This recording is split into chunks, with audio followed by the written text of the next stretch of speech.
It's Rob and Sometimes Leigh. Lee, Rob, we got to do a shout out to the nurses. can we please? This is a Nurses Week this is week. Nurses Every Week. week should be Nurses Week. Every week should Seriously, be Nurses Week. it's a job that only a few have what it takes to be. You need I was to going to say be... guts, but it takes a lot more than guts. Oh, it takes a lot more than guts. You have to be smart. Yeah, you have to be smart. You basically know most of what a doctor knows Yes. without the pay. Right? You need to think on your feet. You need to be able to change with every single situation that's happening. You cannot walk into a patient's room and gag or laugh.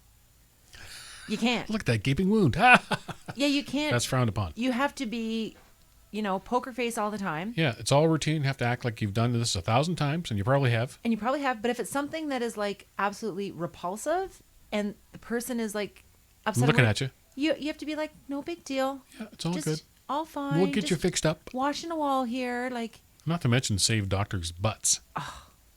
yes. And a good doctor will acknowledge that. For sure they will. Yeah. I couldn't do the job. I'd be like, I can offer you toast and tea. This is how... And that smells really bad. It takes a special breed. It's much like firemen. Like not there's only a certain percentage of the population that would go running into a fire and not away from it. Right. Nurses are the same thing. Yeah. If they're, no matter what kind of a day they're having, if there's an ambulance pulling in, They're like totally... boom. Adrenaline takes over, they're gone. Yeah. I don't know how they do it. It's I have incredible. complete admiration. Could never even think about doing that job. Normally, I would say hug a nurse. Please don't hug a You nurse. can't now. You can do this, though. Raise maybe the later. roof at a nurse. Yeah. Give him a thumbs up, maybe. Do a shout out on TikTok, perhaps. Yeah. Now that you're a TikTok expert. Rob and Sometimes Leigh. Mornings on 88.7 The River.